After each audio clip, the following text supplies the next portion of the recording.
So আগে দেখছিলাম হচ্ছে রিপো ভ্যালুয়েশন আর ট্রেজারি সিকিউরিটিজ, এই দুইটা মোটামুটি ইম্পর্টেন্ট, এই দুইটা। এরপরে দেখা যায় হচ্ছে কনভেক্সিটির স্লাইডটা, যে কনভেক্সিটি ক্যালকুলেশন, এবং এখানে আরেকটা কনভেক্সিটি রিলেটেড স্লাইড থাকার কথা। এই দুইটা কনভেক্সিটি রিলেটেড দুইটা স্লাইড। আর term structure and volatility of interest rate, এটা দেখা হবে। এই তিনটা স্লাইড দেখে ফেললে মোটামুটি সিলেবাস শেষের দিকে যাবে। এরপর চ্যাপ্টার 1, 2, 3, 4 এগুলো হচ্ছে বই থেকে একটু দেখতে হবে আর কি। তো যাব হচ্ছে কোনটায়, কনভেক্সিটি ক্যালকুলেশনে যাই।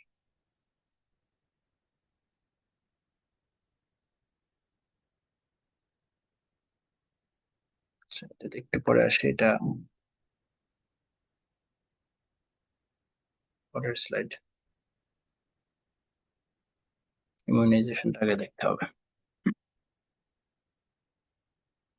এটাই হচ্ছে মেইন স্লাইড। আগে পরে আরেকটা যেটা আছে কনভেক্সিটি ক্যালকুলেশন, ওইটা আসলে জাস্ট দুইটা স্লাইড ওইখান থেকে দেখতে হবে, 2-3টা স্লাইড। তো এখান থেকে মোটামুটি একটু যা দেখার দেখতে হবে কনভেক্সিটি রিলেটেড। তো কনভেক্সিটি কি সেটা তো অলরেডি আমরা জানার কথা। এই যে ডিউরেশন যদি আমরা ইউজ করি, সেক্ষেত্রে ইন্টারেস্ট রেট বাড়ার সাথে বা কমার সাথে প্রাইস বাড়া বা কমার সম্পর্কটা লিনিয়ার। এই যে ডটেড লাইন যেটা দেখাচ্ছে সেটা, এটা হচ্ছে ডিউরেশন আমাদেরকে এই লাইনটা দেয় যে জিরো জিরো থেকে 1% গেলে তাহলে প্রাইস 10 টাকা কমে। সেম ভাবে জিরো থেকে ইন্টারেস্ট রেট যদি -1-এ আসে, সেক্ষেত্রে হচ্ছে 10 টাকা প্রাইস বাড়ে। তার মানে কমার সময় 10 টাকা করে কমতেছে, বাড়ার সময় 10 টাকা করে, এক্স্যাক্টলি 10 টাকা করে বাড়তেছে প্রতি 1%-এর জন্য। কিন্তু এটা তো ডিউরেশন আমাদেরকে একটা এস্টিমেশন দেয় যে 1% ইন্টারেস্ট রেট মার্কেটে যদি বাড়ে আমার 10 টাকা লস হয়, 1% যদি ইন্টারেস্ট রেট কমে আমার 10 টাকা লাভ হয়। এটা 5% বাড়লে তাহলে আমার 50 টাকা লাভ, 5% কমলে, 5% বাড়লে 50 টাকা লস, আর 5% যদি কমে সেক্ষেত্রে 50 টাকা লাভ। তার মানে এই যে আমি এক্স্যাক্টলি 10 দিয়ে গুণ দিতেছি, দশ 10 দিয়ে এক্স্যাক্টলি গুণ দিতেছি। কিন্তু বাস্তবে এটা আসলে দেখা যায় না। বাস্তবে দেখা যায় যে ইন্টারেস্ট রেট যখন বাড়ে তখন হচ্ছে প্রাইসটা কম ফল করে। ডিউরেশন যে যতটুকু বলে, 50 টাকা আমরা বলছিলাম না যে 5 টাকা, 5% বাড়লে 50 টাকা ফল করে, কিন্তু বাস্তবে দেখা যায় এটা না, 50 টাকা ফল করে না, এটা মোটামুটি 35-40-এর মতো ফল করে। মানে ডিউরেশন এক্সাক্ট লসটা আমাদেরকে দিতে পারে না। সেম ভাবে প্রাইস যখন, ইন্টারেস্ট রেট যখন মার্কেটে কমে যায়, তখন আমরা বলতেছিলাম যে ডিউরেশন 50 টাকা আমাদের হিসাব করে দেয় যে 50 টাকা তোমার লাভ হবে, কিন্তু বাস্তবে দেখা যায় যে 50 টাকা না, সেটা 60, 65, 70 টাকা মতো লাভ হয়। এই যে গ্রাফটা, অ্যাকচুয়াল যে গ্রাফটা, এটা একটু কনভেক্স। এই জন্য এটাকে বলা হয় কনভেক্সিটি। যে ইন্টারেস্ট রেটের সাথে যে প্রাইসের যে সম্পর্ক, সেটা আসলে কনভেক্স একটা সম্পর্ক। তো এই যে কনভেক্সিটিটা, সেটা ক্যালকুলেশন করতে হয়, এই যে মাঝখানের যে গ্যাপটা, সেটা ক্যালকুলেশন করতে হয়, সেটা একটা অ্যাডজাস্টমেন্ট ফ্যাক্টর লাগে। ডিউরেশনের সাথে, ডিউরেশন যতটুকু আমাদেরকে এস্টিমেশন দেয়, সেটার সাথে একটা অ্যাডজাস্টমেন্ট ফ্যাক্টর যোগ বা বিয়োগ করতে হয়। ওইটাই হচ্ছে আসলে কনভেক্সিটি। ওইটা যোগ বা বিয়োগ করার পরে যে অ্যাকচুয়াল যে প্রাইসটা আমরা ক্যালকুলেশন করব, সেটা মোটামুটি আমাদের যে অ্যাকচুয়াল যে প্রাইস, সেটার সাথে অনেকটাই ম্যাচ হবে। অনেকটাই, পুরোপুরি ম্যাচ হবে না কখনো, আসলে কোনো মডেলেই তো রিয়েলিটিকে ক্যাপচার করতে পারে না। তো ডিউরেশন যতটুকু ক্যাপচার করে তার থেকে ভালো ক্যাপচার করে কনভেক্সিটি। কনভেক্সিটি থেকেও ভালো একটা ক্যাপচার করার একটা টেকনিক আছে, সেটা সাব্বির স্যার ক্লাসে পড়াচ্ছে। তো কনভেক্সিটি, এটার ফর্মুলা হচ্ছে,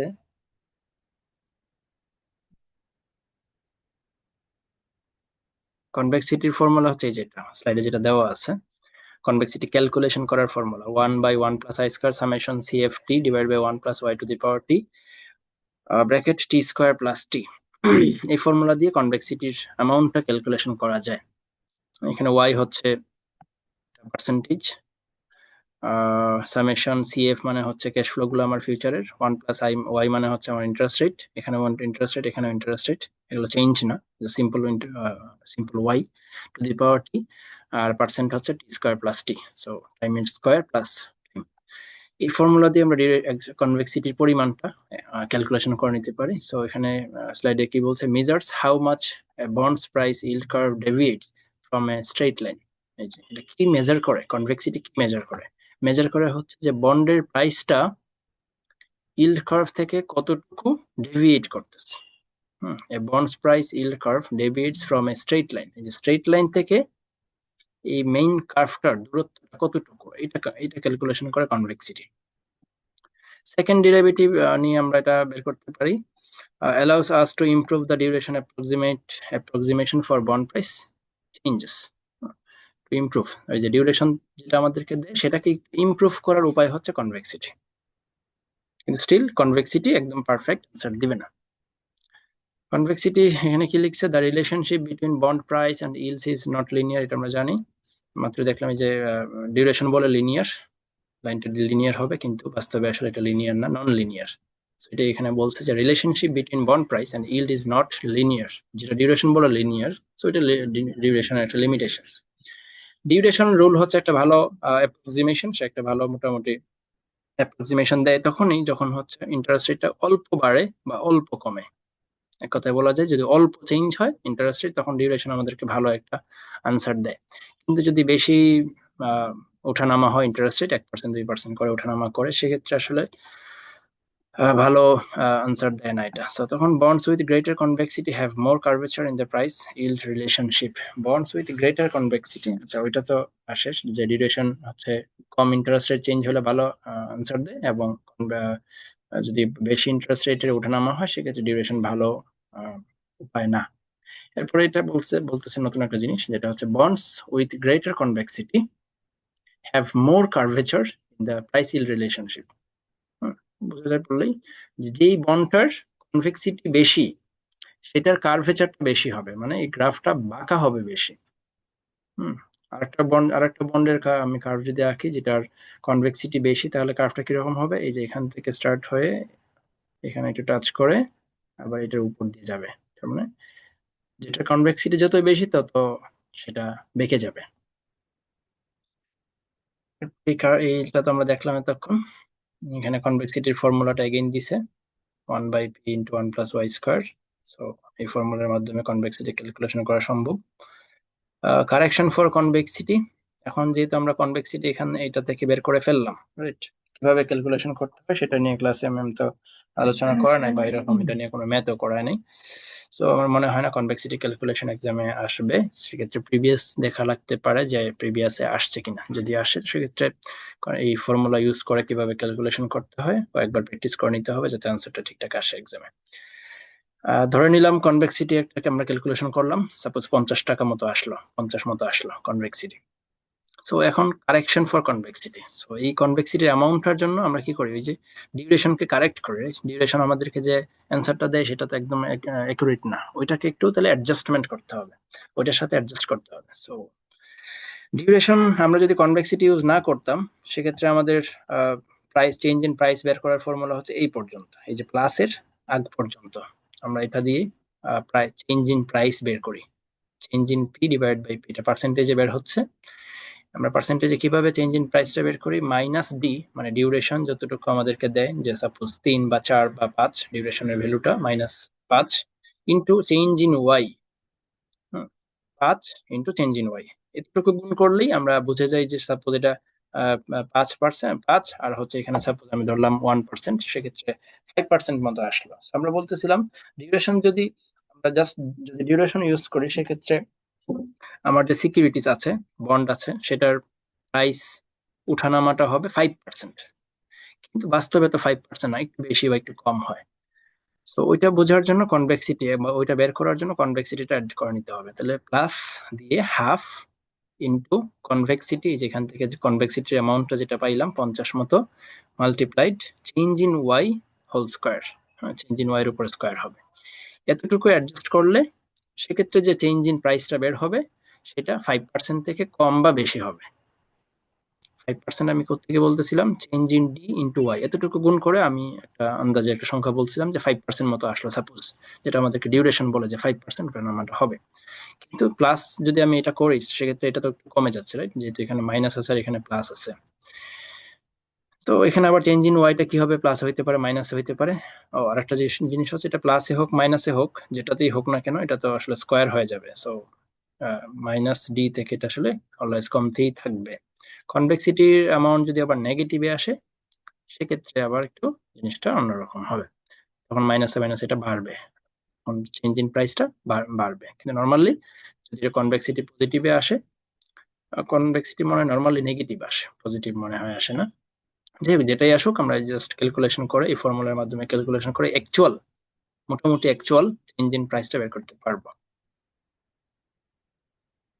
তো এখানে দুইটা বন্ডের কনভেক্সিটি দেখাইছে, দুইটাই কনভেক্স, দুইটাই কিন্তু লাইন বাঁকা, একটাও কিন্তু এখানে স্ট্রেইট লাইন নাই। তো উপরের যে বন্ডটা আছে মানে বন্ড এ, সেটা কিন্তু একটু বেশি কনভেক্স, তো এটা ইনভেস্টররা পছন্দ করে। কেন পছন্দ করে এটা নিয়ে মনে হয় এখানে বলা আছে যে why do investor like convexity, কেন ইনভেস্টররা উপরের গ্রাফটাকে বেশি পছন্দ করে বা উপরের বন্ডটাকে বেশি পছন্দ করে। সেটার কারণ স্পষ্ট গ্রাফ দেখলেই বোঝা যায় যে যখন মার্কেটে ইন্টারেস্ট রেট বাড়ে তখন বন্ড বিও লস করে, বন্ড এও লস করে, রাইট। কিন্তু বন্ড এ কিন্তু কম লস করতেছে, যেহেতু গ্রাফটা একটু উপরে, তার মানে লসের পরিমাণটা কমে। যে আমি যদি বলি যে নাম্বার দিয়ে বলি, এটা 25 টাকা লস হচ্ছে বন্ড এ এর ক্ষেত্রে, কিন্তু বন্ড বি এর ক্ষেত্রে আমার 40 টাকা মতো লস হচ্ছে, তাহলে বন্ড বি বেশি রিস্কি, বন্ড বি আমি যাব না। সেম ভাবে মার্কেট ইন্টারেস্ট রেট যখন ফল করে তখন তো আমার জন্য ভালো। তো তখন আমাকে কোনটা ভালো রেজাল্ট দিচ্ছে, আমি যদি এই জায়গাতে বলি চারের জায়গায়, চারের সোজা, সেক্ষেত্রে বন্ড বি আমাকে 60 টাকা গেইন দিচ্ছে, কিন্তু বন্ড এ আমাকে আরো বেশি গেইন দিতেছে। তো বন্ড এ হচ্ছে বেটার।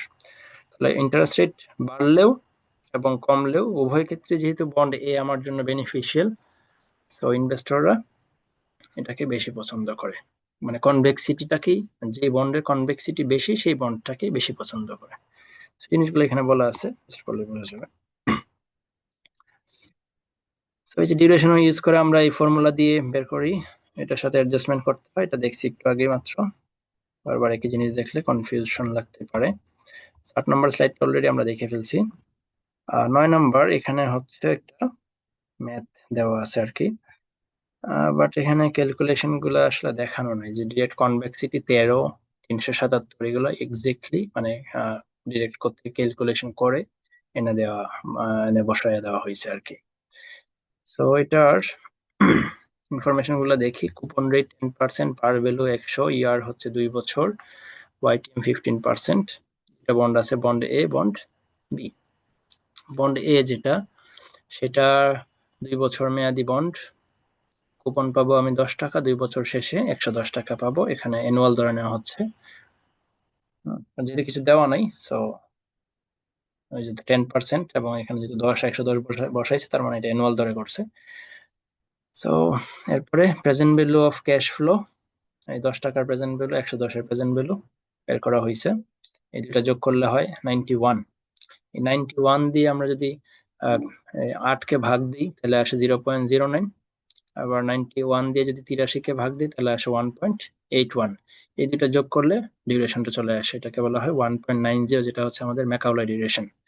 ম্যাকাউলাই ডিউরেশন এভাবে আমরা বের করতে পারি, যে প্রেজেন্ট ভ্যালু গুলা বের করার পরে প্রেজেন্ট ভ্যালু গুলাকে টোটাল দিয়ে ভাগ করতে হয়, তো যেটা আসে সেগুলো যোগ করে নিতে হয়।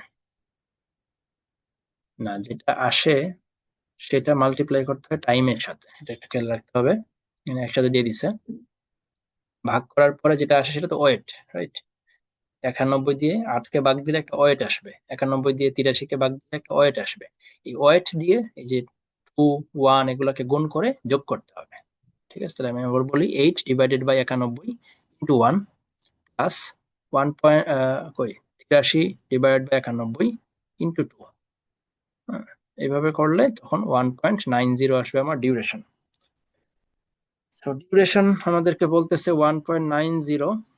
এখন তো কনভেক্সিটি অ্যাডজাস্টমেন্ট আমাদের করতে হবে, কারণ ডিউরেশন আমাদেরকে অ্যাপ্রোপ্রিয়েট অ্যান্সার দেয় না। কনভেক্সিটিটা বের করা হয়েছে এখানে 13 এবং এখানে বের করা হয়েছে 377, তাহলে আসলে 390। তো এটা একটু চেক করে নিতে নেওয়া যেতে পারে ওই ফর্মুলাটাতে বসাইয়া যে 13 আসতেছে কিনা 377 আসতেছে কিনা। তো যদি আসে সেক্ষেত্রে এই দুটা যোগ করে নিতে হবে, তাহলে আসবে 390। সেম ভাবে বন্ড বি, যেটা একটা একটা বন্ড বি এর ইনফরমেশন এখানে কিছু তো দেওয়া নাই উপরে, জাস্ট এখানে টাইম হচ্ছে 20 লেখা, প্রিন্সিপাল হচ্ছে 100। সো এটার present value of cash flow 6। 100 টাকাকে আমরা যদি, এটা জিরো কুপন বন্ড খুব সম্ভবত, যেহেতু কুপন নাই, জাস্ট প্রিন্সিপালটা দেওয়া আছে, কারণ এটাকে জিরো কুপন বন্ড। এটার আমরা যদি 100 টাকাকে যদি প্রেজেন্ট ভ্যালুতে নিয়ে আসি, 20 বছর পরের 100 টাকা, তো এটাকে প্রেজেন্ট ভ্যালু তাহলে 6 টাকা হয়ে যাচ্ছে। আর এটার ডিউরেশন অবশ্যই 20, কারণ জিরো কুপন বন্ডের ম্যাচুরিটি যত, ডিউরেশন আসলে তত। ঠিক আছে, তো 20 পাইলাম। আর কনভেক্সিটি ক্যালকুলেশন করা হয়েছে, যেটা আসতেছে 1940।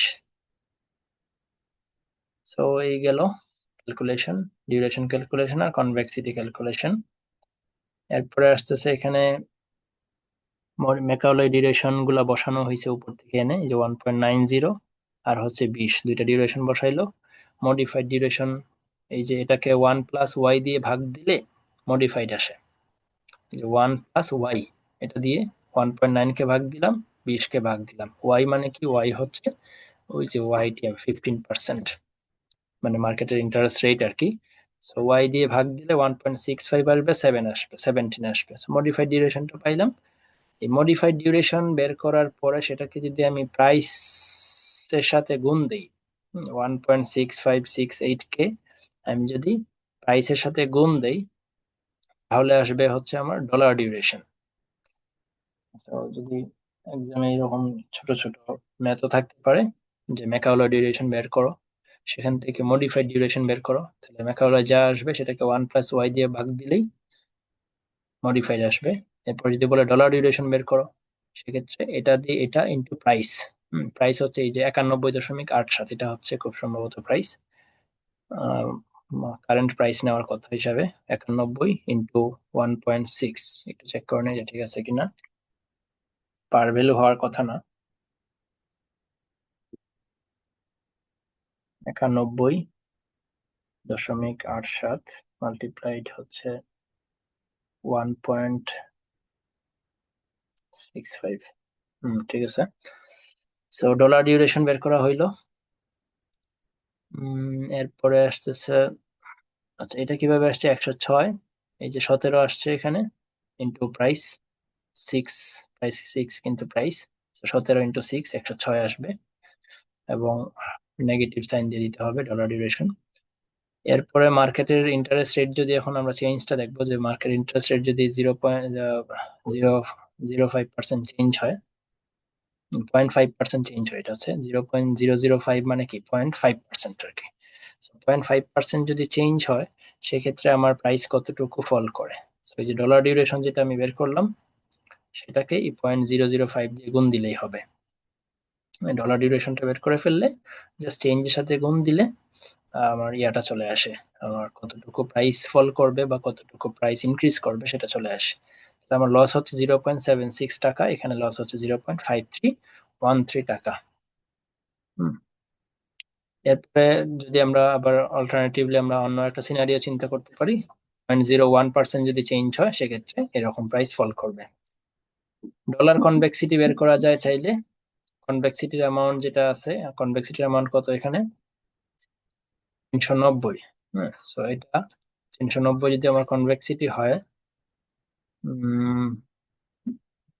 এটাকে ডলার কনভেক্সিটি বলা হয়। যেটা কনভেক্সিটি আমরা ক্যালকুলেশন করছি, সেটাকে আসলে ডলার কনভেক্সিটি বলা হয়। সেটা আসলে ওই যে আমি টাকা বলতেছিলাম না একবার, যে 50 টাকা এক্সাম্পলে, সো কনভেক্সিটি আসলে টাকাতেই হিসাব করা হয়। সো ডলার কনভেক্সিটি চলে আসলো। আহ এরপরে আসতেছে কনভেক্সিটি 7, মানে 7 নম্বর কলাম। এখানে 4.2 আর 317, এটা কিভাবে আসছে?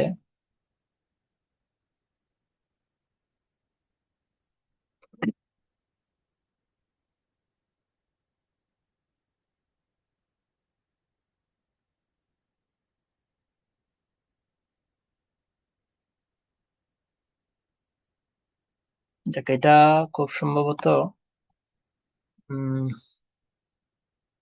যে ফর্মুলাটাতে একটু তাকাইলে হইতে পারে, half into convexity into change in Y স্কোয়ারের সাথে গুণ দিয়ে খুব সম্ভবত এটা আসছে। চেঞ্জ ইন ওয়াই এর সাথে স্কোয়ারের সাথে গুণ দিয়ে এখানে দেখি লাস্ট একটা চেঞ্জ ইন বন্ড প্রাইস। দেখ, আমরা কষ্ট করে টেবিল দেখতেছি, আসলে টেবিল না দেখলেও চলতো। সেটা হচ্ছে জাস্ট সিম্পলি ফর্মুলাতে যদি আমরা ইনপুট দিয়ে দিতাম তাহলেই কিন্তু বের হয়ে যায়। আর কনভেক্সিটি আমার হাতে আছে। কনভেক্সিটি কত? 390, এবং আর একটা বন্ডের জন্য 1940। আমরা একটা বন্ড নিয়ে কথা বলি, 390। জাস্ট এই ফর্মুলাতে হাফ যেটা ফিক্সড ইন্টু কনভেক্সিটি যেটা 390 into change in Y square. Y square হচ্ছে আমাদের যে 0.10% বা 0.05%, এটা যে কোনো একটা সংখ্যা, একটা সিচুয়েশন নিলাম। হ্যাঁ, এই এতটুকুই জাস্ট গুণ দিলেই কিন্তু চলে আসতেছে। এবং ডিউরেশনটা তো আমরা আমাদের কাছে আছে, এই যে ডিউরেশন হচ্ছে 1.9। এটা যদি এখানে বসাই, duration change in Y 0.05% into X. এই ফর্মুলাটা দিয়ে আমরা যদি কাজ করি, সেক্ষেত্রে ওই যে লাস্টে যে সংখ্যাটা 1.5026 এবং 0.96, এই জিনিসগুলো চলে আসবে। ঠিক আছে। হুম, চলে আসবে। এই 7 নম্বর কলামের আসলে এখানে কোনো ইমপ্লিকেশন নাই। এই যে চেঞ্জ ইন ওয়াই ইন্টু 4 মানে হচ্ছে এই যে এটা ডলার ডিউরেশন, এর সাথে এটা গুণ দেওয়া হইলো, তাহলে আসলো ফার্স্ট টার্মটা, এই টার্মটা আসলো। এরপরে মাল্টিপ্লাইড হাফ ইন্টু, এই যে হাফ মানে 0.5 ইন্টু 6 মানে হচ্ছে 6 নম্বর কলাম হচ্ছে ডলার কনভেক্সিটিটা, multiply change in Y square. এই যে মানে এই ফর্মুলাটাই আসলে মেনলি অ্যাপ্লাই করা হয়েছে। এরপরে কনভেক্সিটি প্রপার্টিজ, এখানে জিরো কুপন বন্ডের কনভেক্সিটি বের করার উপায় বলে দেওয়া আছে। জিরো কুপন বন্ডের কনভেক্সিটি বের করার উপায় সিম্পল, যেটা হচ্ছে n into n plus one divide by 1 + y square. কারণ এই যে এখানে আহ আমরা আগের স্লাইডে যেটা দেখলাম, এই যে জিরো কুপন বন্ডের যে 1940 আসছে না, এই যে 1940, এটা কিভাবে ক্যালকুলেশন করা যায় সিম্পলি, সেটা হচ্ছে আমাদের ওই আগের ফর্মুলাটাতে যাওয়া লাগবে না, কষ্ট করে এই বড় ফর্মুলা, এই ফর্মুলা দিয়ে করা লাগবে না। কারণ এখানে তো ক্যাশ ফ্লো অনেকগুলো নাই, ক্যাশ ফ্লো একটা। তো যার কারণে এই ফর্মুলাতে যাওয়া লাগবে না। সেক্ষেত্রে আমরা যেটা করতে পারি, এই সিম্পল এই ফর্মুলাটা দিয়ে বের করে ফেলতে পারবো। এন মানে হচ্ছে 20 ইন্টু 20 + 1 ডিভাইড বাই 1 + y তার উপর স্কোয়ার। সো এই ফর্মুলা দিয়ে সিম্পলি জিরো কুপন বন্ডের কনভেক্সিটি ক্যালকুলেশন করা সম্ভব। আমরা যদি পারপেচুয়াল বন্ড চিন্তা করি, পারপেচুয়াল বন্ডের কনভেক্সিটি হবে 2/y square. Simple simple formula. Convexity of a portfolio of bonds is the, আচ্ছা এখন যদি আমরা আমাদেরকে 5টা বন্ডের কনভেক্সিটি দিয়ে দেওয়া হয়, আর যদি বলে যে পোর্টফোলিও কনভেক্সিটি ক্যালকুলেশন করো, তাহলে সিম্পলি আমরা ওয়েটটা বের করব। ওয়েট বের করে তার সাথে প্রত্যেকটা বন্ডের কনভেক্সিটি গুণ দিয়ে যোগ করে দিব। নিচের ফর্মুলাটা ইউজ করলেই হবে, সামেশন xi ইন্টু সি, যেখানে xi হচ্ছে ওয়েট আর সি হচ্ছে কনভেক্সিটি প্রত্যেকটা বন্ডের। ঠিক আছে। এটা সিম্পলি আমরা যেরকম এই কস্ট অফ ক্যাপিটাল বের করি, ওয়াক বের করি, অথবা অন্যান্য যে কোনো কিছু বের করি, সেভাবে আর কি পোর্টফোলিও কনভেক্সিটি বের করা সম্ভব। সো ওয়েট গুলো কিভাবে পাবো? প্রত্যেকটা বন্ড প্রাইস, প্রত্যেকটা প্রাইসকে, বন্ডের প্রত্যেকটা বন্ডের প্রাইসকে টোটাল প্রাইস দিয়ে ভাগ দিব। মার্কেট প্রাইস অবশ্যই, কারেন্ট প্রাইস যেটা আমরা প্রেজেন্ট ভ্যালু করে বের করি, এই যে টেবিলের এই জিনিসটা, এই যে 91.87, এরকম আমরা প্রত্যেকটা বন্ডের তো প্রাইস ক্যালকুলেশন করতে পারি। ওই সবগুলো প্রাইস যোগ করে যা আসবে সেটা দিয়ে প্রত্যেকটা বন্ডের প্রাইসকে ভাগ দিলে ওয়েটটা চলে আসবে। ওই ওয়েট মাল্টিপ্লাইড বাই প্রত্যেকটা কনভেক্সিটি প্লাস করে করে যাব, তাহলে যেটা আসবে পোর্টফোলিও কনভেক্সিটি। এটা কাজ করে দেন এখানে। তো when n is the number, আচ্ছা এটা দরকার নেই আর। So dollar convexity of a portfolio of a bond is the sum of the dollar convexity. So এটা সেম জিনিস।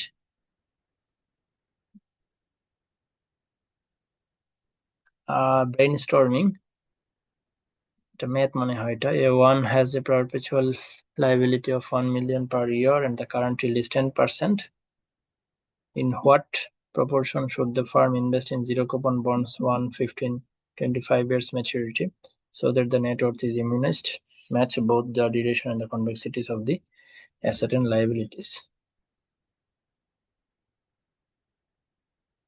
So এটার আনসার হচ্ছে এই যে এখানে দেওয়া আছে, বলছে না 1 বছর, 15 বছর, 25 বছর ম্যাচুরিটির, যে 1, 15, 25।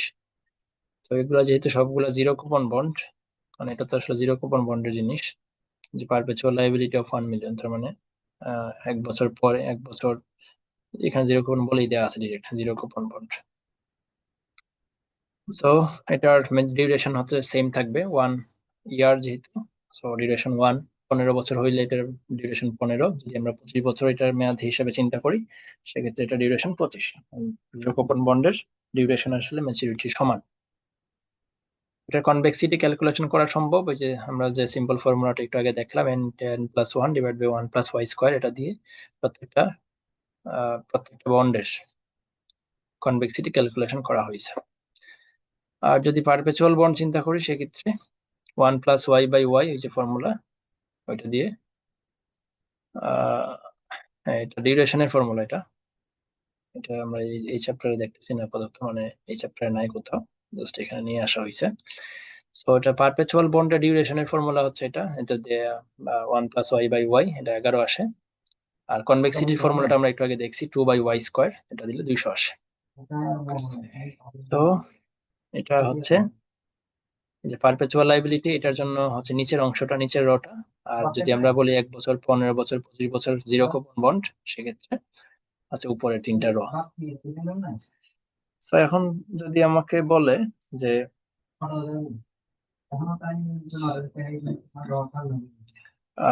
বের করার জন্য, পোর্টফোলিও বের করার জন্য, খুব সম্ভবত এখানে বলছে কিনা দেখি, sum of total asset equal the present value of liabilities, sum of total asset equal the present value of liabilities, x1, x15, x20 is equal to 10. জানেন এটা কি ক্যালকুলেশন করছে? The duration of asset and liability should be equal, convexity of asset and liability should be equal. সেখানে কি করছে কে জানে, question mark হয়ে আছে, স্কিপ করে এইভাবে ক্লাসে পড়ায় নাই।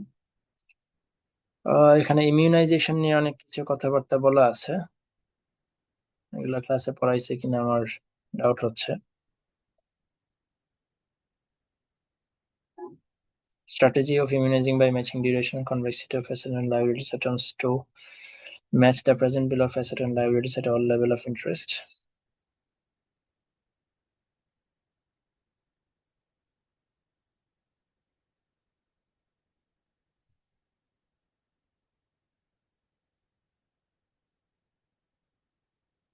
Cash flow matching versus duration matching, এটা মনে হচ্ছে পড়াইছিল।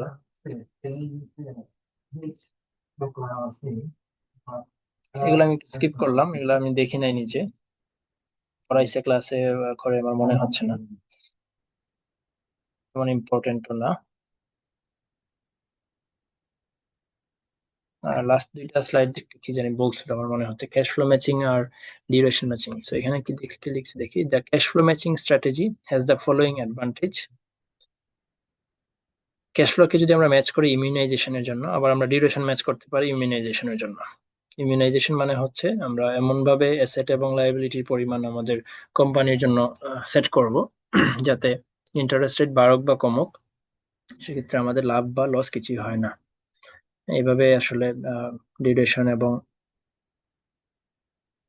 ডিউরেশন এইভাবে হচ্ছে আমরা ডিউরেশন ম্যাচিংটা করতে পারি। ঠিক আছে, আমি কিছু পরিমাণ অ্যাসেট রাখবো এবং কিছু পরিমাণ লায়াবিলিটিস রাখবো, কত পরিমাণে রাখবো সেটা হচ্ছে আমাকে বের করতে হবে ক্যালকুলেশন করে। ওই পরিমাণে আমি যদি রাখতে পারি সেক্ষেত্রে আমার ইন্টারেস্ট রেট বাড়া কমার সাথে বাড়লে বা কমলে আমার আসলে লাভও হবে না, লসও হবে না।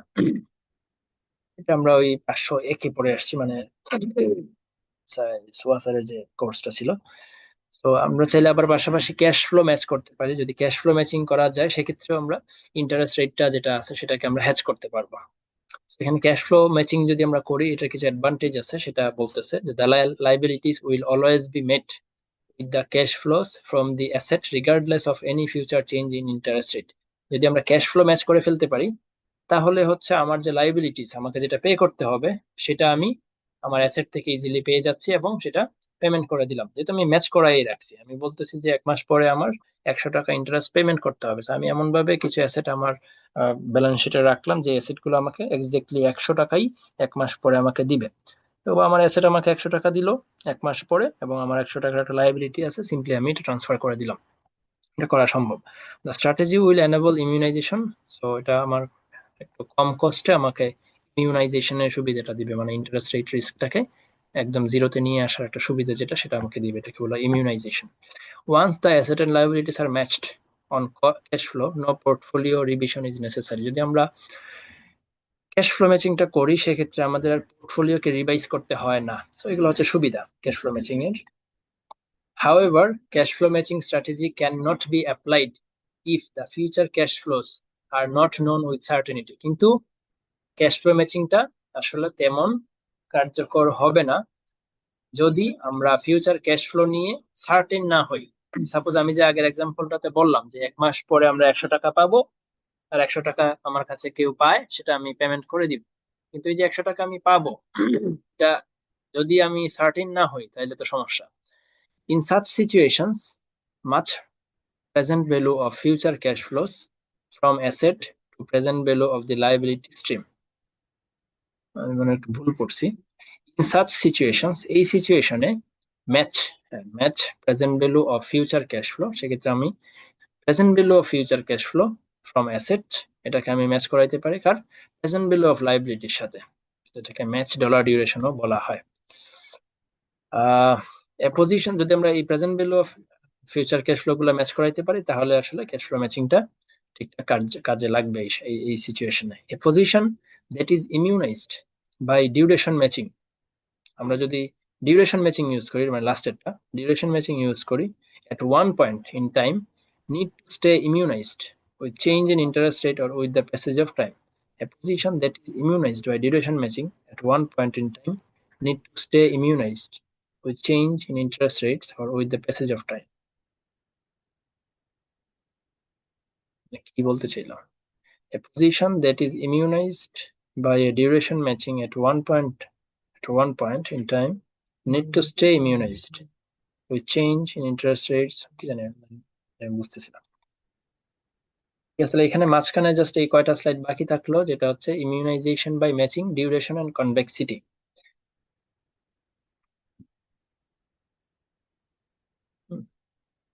কয়েকটা স্লাইড আমি দেখলে যদি মনে হয় যে আসার মতো এক্সামে, তাহলে আবার অন্য লেকচার এটা কভার করে দিব ইনশাল্লাহ।